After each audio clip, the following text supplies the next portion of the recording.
Dehradun Defense Academy, where excellence is the only aim. Good day friends, आज हम लोग एक नई सीरीज़ शुरू कर रहे हैं जो एनडीए के जो प्रीवियस पेपर में स्पॉटिंग एरर का जो सेक्शन आता है, एक एक करके 10-15 दिन में हम लोग सारे के सारे एनडीए के प्रीवियस ईयर के स्पॉटिंग एरर सॉल्व करेंगे, सारे के सारे, और देखेंगे कितने आसान क्वेश्चंस आते हैं। फिर उसके बाद हम लोग एक नई सीरीज़ शुरू करेंगे, उसमें हम लोग चैप्टर वाइज टैकल करेंगे इंग्लिश ग्रामर को। आइए इसमें हम लोग देखते हैं क्या है। ये है NDA previous year practice paper 2019, ये 2019 में आया हुआ पेपर है। इसका जो पहला क्वेश्चन है वो है, he had arrived at Cairo a few months before protest shook the Arab world. ये बहुत आसान सा एरर है और बहुत बेसिक है। इनफैक्ट जो प्रीपोजिशन हम लोग पढ़ते हैं तो पहली 3-4 प्रीपोजिशन हम लोग यही पढ़ते हैं, इन, एट, ऑन।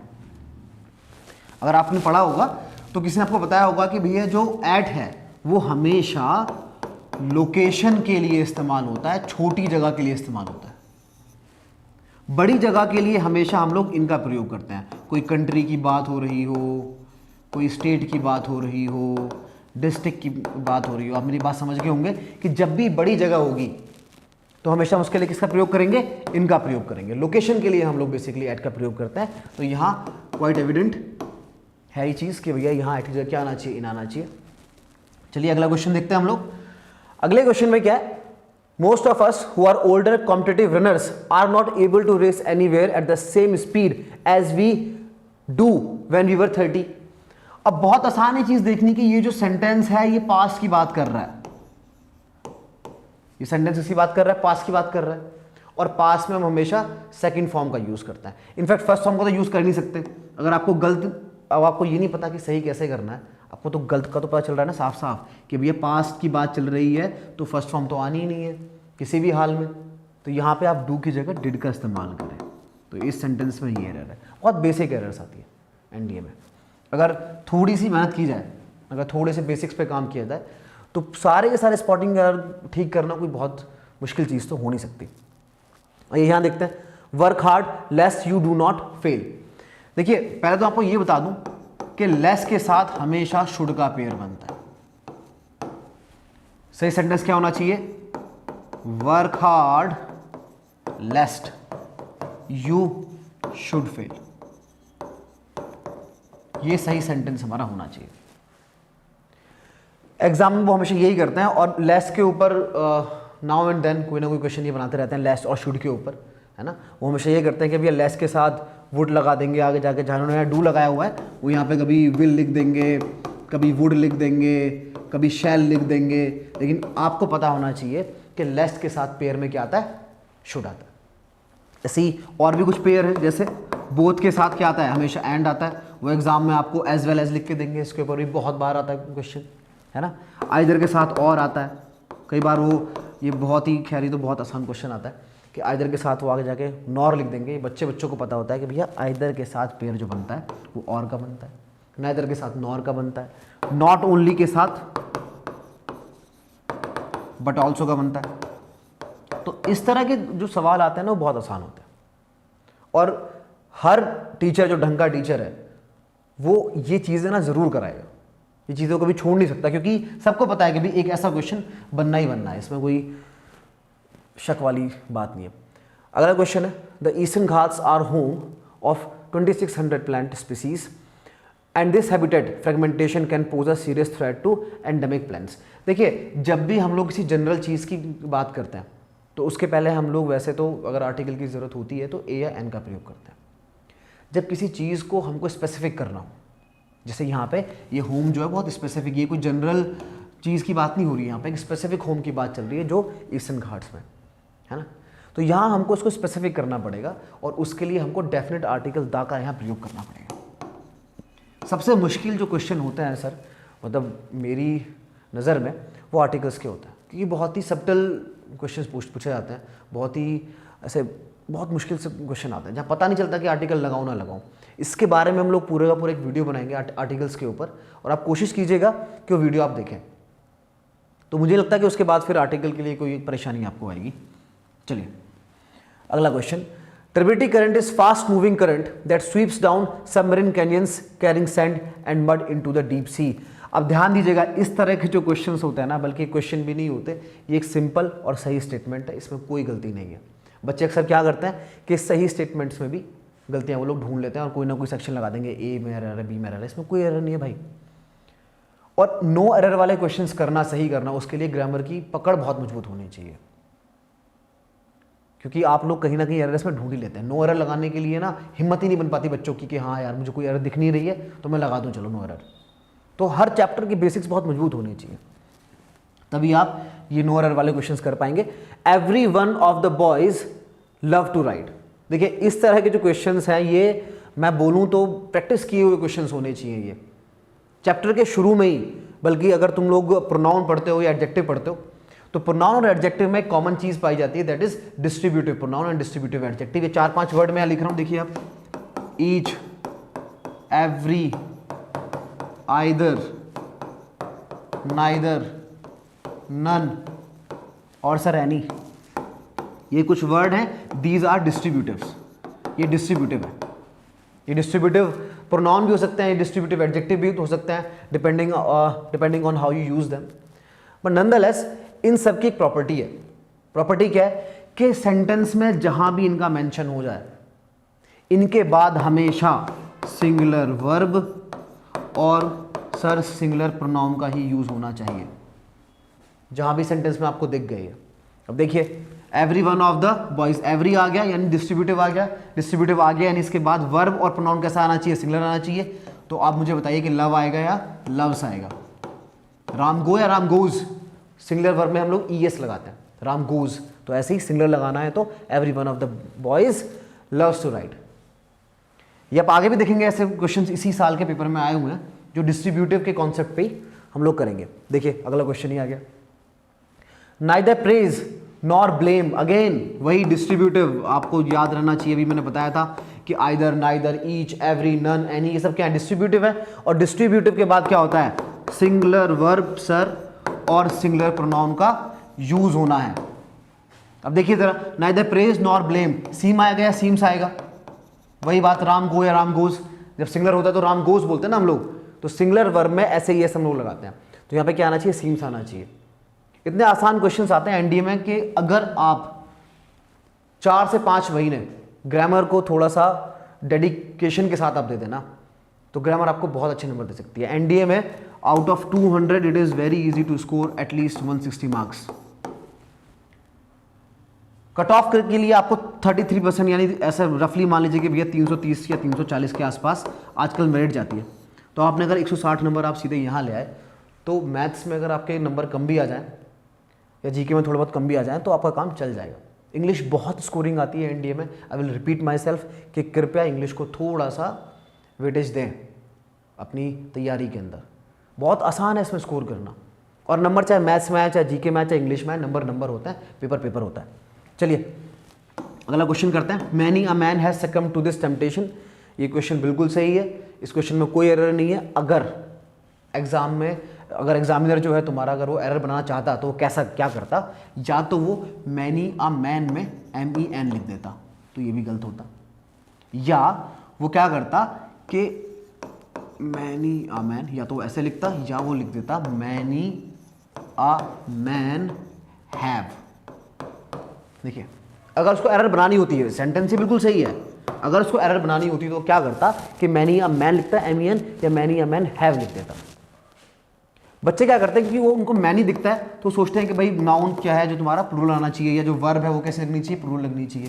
बिल्कुल ठीक है, अगर खाली मैनी होता तो आपकी बात बिल्कुल ठीक थी, लेकिन यहाँ पे क्या आया है, ए और आया है, और जो आ है हमारा ये सर क्या दिखाता है, सिंगुलरिटी। इसीलिए इसके बाद नाउन भी सिंगुलर चलेगा और इसके बाद में वर्ब भी सिंगुलर चलेगी। ये सेंटेंस बिल्कुल ठीक है, ठीक है। चलिए अगला क्वेश्चन। अगला क्वेश्चन है, a time slot of 15 minutes are allowed to each speaker. अब बच्चों ने यहाँ देखा कि भैया 15 मिनट्स लिखा हुआ है तो आर आना चाहिए, बिल्कुल नहीं आना चाहिए। इसके हिसाब से तो हम लोग वर्ब लगाएंगे ही नहीं क्योंकि ये सेंटेंस का सब्जेक्ट है ही नहीं। हमेशा आप देखिएगा जब भी ऐसी कोई चीज़ हो कि यहाँ प्रीपोजिशन हो, इसके पहले कुछ लिखा हो और इसके बाद में कुछ लिखा हो, तो जो पहले लिखा होगा वही सेंटेंस का सब्जेक्ट होगा, उसी के हिसाब से आप लोग वर्ब लगाएंगे। और अगर टाइम स्लॉट टाइम, मैंने अभी क्या बताया, मैंने इसके पहले ही क्वेश्चन में बताया था आपको कि जहां भी ए आ गया उसके बाद में क्या चीज़ होती है, सिंगुलर होती है। तो ए के बाद में ये लिखा हुआ है, ये सिंगुलर है, तो इसी के हिसाब से हमने वर्ब लगानी है, तो वर्ब भी क्या आनी चाहिए, सिंगुलर आनी चाहिए। इज मैं एक दो एग्जाम्पल और आपको देता हूँ। मैंने यहाँ लिखा the star of the galaxies. Preposition के बाद कुछ भी लिखा हो इससे हमारा कोई मतलब ही नहीं है। प्रीपोजिशन के पहले क्या लिखा हुआ है, ये है हमारे सेंटेंस का सब्जेक्ट, तो इसको देख के आप प्लूरल वर्ब ना लगाएं, इससे हमारा कोई मतलब ही नहीं है, इसका वर्ब से कोई मतलब ही नहीं है। वर्ब लगेगी जो प्रीपोजिशन के पहले लिखा हुआ है उसके हिसाब से, स्टार के हिसाब से सिंगुलर वर्ब आएंगी। ठीक है, आई होप कि तुमको ये बात समझ में आ गई होगी। नहीं आई है तो लेक्चर्स में आप देखेंगे, इसके बाद हम लोग चैप्टर वाइज वीडियोस बनाएंगे और देखेंगे कि भाई हर चैप्टर के जो बेसिक कॉन्सेप्ट्स है वो क्या है। चलिए अगला क्वेश्चन है, he asked whether either of the brothers were at home. Again distributive आ गया ना, अभी कुछ दिन पहले बताया था कि भैया either, neither, none, any, each, every, ये क्या है, डिस्ट्रीब्यूटिव है। और डिस्ट्रीब्यूटिव का मतलब क्या है कि इनके बाद में they should be followed with singular verb and singular pronoun. How cool is that कि एक ही क्वेश्चन पेपर में एक ही साल में डिस्ट्रीब्यूटिव के कॉन्सेप्ट से कम 3-4 क्वेश्चन आए।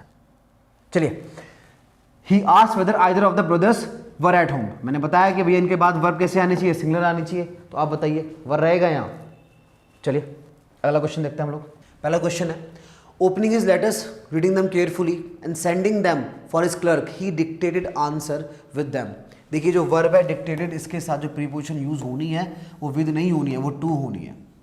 अब ये चीज़ आपको पता कैसे चलेंगी, ये रीडिंग का पार्ट है। आप न्यूज़पेपर पढ़िए, नॉवेल्स पढ़िए एंड स्लोली आपको पता चल जाएगा भाई किस वर्ब के साथ क्या प्रीपोजिशन आनी चाहिए। जैसे आपको पता है डिफरेंट के साथ फ्रॉम आता है, ओल्डर के साथ देन आता है, एल्डर के साथ टू आता है। अब इसके लिए कोई रूल नहीं है, कोई कॉन्सेप्ट नहीं है इसके पीछे, ये बस ऐसी चीज़ें हैं कि आपको पता होनी चाहिए। ये बेसिकली हिंदी के का, की, कू, के, से वो चीज़ें हैं, ये आपको पता होनी चाहिए। तो इसका रीडिंग के अलावा और कोई सॉल्यूशन नहीं है, तो काइंडली रीड। और अगर आप रीडिंग भी नहीं कर पाते तो एसपी बख्शी में प्रीपोजिशन चैप्टर के पीछे एक लिस्ट दी हुई है वो, और एक फ्रेजल वर्ब दी हुई है एसपी बख्शी के अंदर ही। ये दो चैप्टर की आप लिस्ट अगर आप तैयार कर लेंगे तो आई थिंक कि ज़्यादातर प्रॉब्लम्स आप अटेम्प्ट कर पाएंगे एनडी के एग्जाम में जाके। चलिए अगला क्वेश्चन देखते हैं हम लोग। अगला क्वेश्चन है, he was my school friend but becoming a great man he has grow proud enough to forget his old friends. देखिए इस जो ये सेंटेंस है ना, इसमें एक दो मिस्टेक्स हैं। एक तो ये है कि ही हैज़ ग्रो नहीं होगा, सबको पता है कि भैया हैज़ के बाद वर्ब की थर्ड फॉर्म आती है, तो ही हैज़ ग्रो की जगह क्या होना चाहिए, ही हैज़ ग्रोन होना चाहिए। पहली चीज़ तो ये है, एक गलती तो इसमें यही हो गई। दूसरा क्या है, यहाँ पे बिकमिंग के पहले आफ्टर जरूर होना चाहिए, बिना आफ्टर के काम नहीं चलेगा, ठीक है। लेकिन क्योंकि मेजर एरर ये है तो हम इसी पे ध्यान देंगे। हम लोग याद रखेंगे कि भैया ही हैज़ यानी ये जो सेंटेंस है ये इसको प्रेजेंट परफेक्ट में बनाना चाह रहा है, और प्रेजेंट परफेक्ट में हैज़ एफ के साथ थर्ड फॉर्म का यूज़ होता है, तो और तो कोई इसमें कोई एरर है नहीं। चलिए आगे चलते हैं हम लोग। Rabindranath Tagore, a Nobel laureate and the author of the national anthem, found Shanti Niketan. देखिए ये पास की बात चल रही है सर, और पास की बात चल रही है तो फाउंड जो है ये हमारी फर्स्ट फॉर्म है, और पास्ट के किसी भी सेंटेंस में हम लोग फर्स्ट फॉर्म का इस्तेमाल नहीं करते, एटलीस्ट सेकंड फॉर्म का तो इस्तेमाल करते ही हैं। तो सर ये फाउंड की जगह क्या हो जाना चाहिए, यहाँ फाउंडेड हो जाना चाहिए, ठीक है। अगला क्वेश्चन देखते हैं हम लोग। The art of printing was introduced into England. देखिए आगे पढ़ने की जरूरत नहीं है, इंट्रोड्यूस्ड, इनटू नहीं होगा सर, इन होगा। ये प्रीपोजिशन की जो बेसिक्स हैं, जो बेसिक लेक्चर शुरू होते हैं, एडवांस भी नहीं, जो प्रीपोजिशन के बेसिक लेक्चर्स होते हैं उन्हीं में हम लोग पहली या दूसरी क्लास में पढ़ते हैं कि भैया इन जो आता है वो स्टेशनरी चीज़ों के लिए आता है, और इनटू जो आता है वो जब कोई चीज़ मोशन करके एक बाउंड्री क्रॉस करके दूसरी चीज़ के अंदर जाती है तब हम लोग इनटू का इस्तेमाल करते हैं। जैसे मैं बोलूँ the cat jumped into the well, तो यहां पे क्योंकि हम लोग मोशन की बात कर रहे हैं, क्योंकि हम लोग मोशन दिखाना चाह रहे हैं, तो हम लोग इनटू का इस्तेमाल करेंगे। जहां मोशन नहीं होता वहां हम लोग इनटू का इस्तेमाल नहीं करते। यहां पर मोशन नहीं हो रहा है, इस जब मोशन नहीं हो रहा है तो इनका इस्तेमाल होगा, इनटू का इस्तेमाल नहीं होगा। Very simple. अगला क्वेश्चन देखिए आप। From 30 years he devoted himself. अब यहाँ पे ना आगे पढ़ने की फिर अगेन जरूरत नहीं है, फ्रॉम 30 ईयर्स हो ही नहीं सकता, फॉर 30 ईयर्स यहाँ होगा सर। फ्रॉम का इस्तेमाल होता है यहाँ से वहाँ तक। जैसे मैं बोलूँ कि I was teaching in Mumbai, I had been teaching in Mumbai from the year 1991 to year 1992। जब हम लोग समय की अवधि को बताते हैं, डिफाइन करते हैं कि भाई इस साल से लेके इस साल तक, 5 बजे से लेके 6 बजे तक, 9 बजे से लेके शाम तक, जनवरी से लेके फरवरी तक, जब ऐसी 2 टाइम लिमिट्स हम लोग सेट करते हैं तो वहाँ हम लोग फ्रॉम का इस्तेमाल करते हैं, फ्रॉम जनवरी टू फरवरी। यहाँ पे वो ऐसी कोई टाइम लिमिट सेट नहीं कर रहा, वो यहाँ पे सिर्फ वो क्या कर रहा है, यहाँ पे सिर्फ वो ड्यूरेशन ऑफ टाइम दिखा रहा है, और ड्यूरेशन ऑफ टाइम के लिए फॉर ही इस्तेमाल किया जाना चाहिए, फ्रॉम की यहाँ ज़रूरत नहीं है। ये जो क्वेश्चंस आप लोग देख रहे हैं ना, these questions are very basic questions. अगर आप इंग्लिश का कोई न्यूज़पेपर भी पढ़ रहे हैं रेगुलरली तो आपको किसी टीचर की ज़रूरत नहीं पड़ेगी। जब थोड़े मुश्किल क्वेश्चंस आते हैं तो उसमें मैं कह सकता हूँ कि हाँ, आपको बेसिक इंग्लिश ग्रामर की जानकारी बहुत ज़रूरी है और एक अच्छे टीचर की ज़रूरत है आपको। If Ramesh will be promoted he will get a higher salary. ध्यान रखिएगा, जो भी ये सेंटेंस इफ़, वैन वगैरह से शुरू होते हैं फ्यूचर में, इनको हम बोलते हैं कंडीशनल क्लॉज। क्या बोलते हैं हम इनको? Conditional clause. और सर कंडीशनल क्लॉज कभी भी फ्यूचर की हेल्पिंग वर्ब्स के साथ नहीं बनेगा, ये हमेशा प्रेजेंट इंडेफिनिट में बनेगा। ये टेंस की बेसिक क्लासेस में हम लोग पढ़ते हैं। सेंटेंस ये होना चाहिए, इफ रमेश, सेंटेंस हमारा बनना चाहिए प्रेजेंट इंडेफिनिट में। अगर उसको बनाए इफ, ऐसा कुछ लिखेंगे, इफ रमेश गेट्स प्रमोटेड, ऐसे कुछ बनना चाहिए। यानी पहले वाला जो सेंटेंस है वो हमारा प्रेजेंट इंडेफिनिट में ही बनना चाहिए। इसका रीज़न क्या है कि किसी भी स्टेटमेंट में हम लोग 2 मॉडल इस्तेमाल नहीं कर सकते। यानी ये एक मॉडल एक बार इस्तेमाल कर लिया और ये 2 बार इस्तेमाल कर लिया, नहीं, किसी भी स्टेटमेंट में मॉडल सिर्फ एक ही इस्तेमाल होगा। तो इसलिए हम क्या करते हैं कि इस वाले केस को छोड़ देते हैं और कंडीशनल क्लॉज के विल को हटा के, वहाँ के मॉडल को हटा के उसको प्रेजेंट इंडेफिनिट में हम लोग बना लेते हैं। ठीक है, तो इससे क्या होता है कि फिर जो हमारा वो जो 2 एक परेशानी है कि भी एक स्टेटमेंट में जो हमारी परेशानी है कि एक स्टेटमेंट में हम लोग 2 मॉडल इस्तेमाल नहीं कर सकते, वो हमारी सॉल्व हो जाती है। तो हम याद रखेंगे कि फ्यूचर में ऐसा एक टिपिकल क्वेश्चन वो हमेशा पूछते हैं, हर ऑल्टरनेट ईयर में पूछेंगे। आप याद रखेंगे कि एक स्टेटमेंट में 2 मॉडल इस्तेमाल नहीं हो सकते, और जो कंडीशन क्लॉज होगा, जो कंडीशन होगी, उसको आप कहाँ बनाएंगे? प्रेजेंट इंडेफिनिट बनाएंगे। चलिए अगला क्वेश्चन देखते हैं आप लोग। My brother goes to the office 5 day a week. Basically मैं आंसर भूल ही गया, यहाँ पे होना चाहिए sir 5 days a week. Articles के चैप्टर में जब आप खोलेंगे, जब आप यहाँ आएंगे और हम आपको पढ़ाना शुरू करेंगे, तो दूसरे या तीसरे दिन के लेक्चर का ही ये डिस्कशन है। आप देख लीजिए और आप ये भी कर लीजिए नोट कि यूपीएससी का जो पैटर्न है वो ऐसा है कि हर बार उसी तरह क्वेश्चंस को यूपीएससी क्या करती है? रिपीट करती है। तो काइंडली जितने भी प्रीवियस ईयर के जो क्वेश्चन पेपर्स हैं आप उनको अटैम्प्ट कर लें, एक बार देख लें कैसे क्वेश्चंस आ रहे हैं, किन किन सेक्शन से, किस किस चैप्टर से क्वेश्चंस आ रहे हैं। This is very important, this is a very important part of your preparations. Alright, if you lend Mohan a pen, if you lend Mohan a pen, he will lend it to someone else and never you will get it back. Sir देखिए यहाँ पे and है हमारा conjunction, और इसके बाद जो sentence शुरू हो रहा है, इस सेंटेंस के शुरू में लिखा हुआ never, which is an adverb. अब जब एडवर्ब का चैप्टर आप पढ़ेंगे तो टीचर आपको बताएगा कि बेटा कि अगर सेंटेंस के शुरू में ही एडवर्ब आ गया तो क्या होगा कि सेंटेंस का ऑर्डर चेंज हो जाएगा। एडवर्ब के बाद सीधे हेल्पिंग वर्ब आएगी और फिर सब्जेक्ट आएगा, ये रहेगा। नॉर्मली क्या होता है कि पहले सब्जेक्ट आता है और फिर क्या आती है? हेल्पिंग वर्ब आती है। लेकिन अगर सेंटेंस के शुरू में आपने एडवर्ब लिख लिया तो फिर ये होगा कि पहले एडवर्ब आएगी, फिर हेल्पिंग वर्ब आएगी, फिर सब्जेक्ट आएगा। तो इस सेंटेंस को हम लोग ऐसे करके लिखेंगे, नेवर विल यू गेट। अब ये सेंटेंस सही हो जाएगा, as easy as it can get. चलिए अगला क्वेश्चन देखिए। One of the most widely spread bad habits is the use of tobacco. ये सेंटेंस मेरे को बिल्कुल ठीक लग रहा है, इसमें कोई गलती तो है नहीं। अरे नहीं, इसमें गलती है। देखिए ये वन ऑफ, मैं पढ़ते हुए बोल गया, और ऐसी गलती आप लोग भी एग्जाम में करेंगे। वन ऑफ द मोस्ट होना चाहिए। सुपरलेटिव डिग्री का जो एडजेक्टिव है उसके पहले द आना बहुत ज़रूरी है। अगर एडजेक्टिव के पहले द ही नहीं है तो उसका मतलब यह है कि वो सुपरलेटिव ही नहीं है। ठीक है, अब याद रखेंगे कि कोई भी अगर सुपरलेटिव डिग्री का एडजेक्टिव है उसके पहले सर दा ज़रूर लगाइएगा, बिना दा के काम नहीं चलेगा। चलिए अगला क्वेश्चन देखते हैं हम लोग। A great part of Arabia is desert, ये बिल्कुल ठीक है, इसमें कोई एरर नहीं है, नो एरर। और इसी के साथ हम लोग इस सेक्शन को ख़त्म करते हैं। अगली वीडियो में हम लोग 2018 का जो पहला पेपर आया हुआ है वो करेंगे, और ऐसे करके हम लोग अगली 10-12 वीडियोस में एनडीए में प्रीवियस ईयर के जितने भी क्वेश्चंस आए हैं हम सबका सॉल्यूशन देखेंगे, और उसके बाद किसी और सेक्शन को हम लोग टारगेट करेंगे। मुझे लगता है कि इसके बाद हमको उठाना चाहिए सेंटेंस इंप्रूवमेंट का जो सेक्शन आता है एनडीए में, देखते हैं उसके ऊपर कितनी वीडियोस बनती है। चलिए, I will see you soon, good day.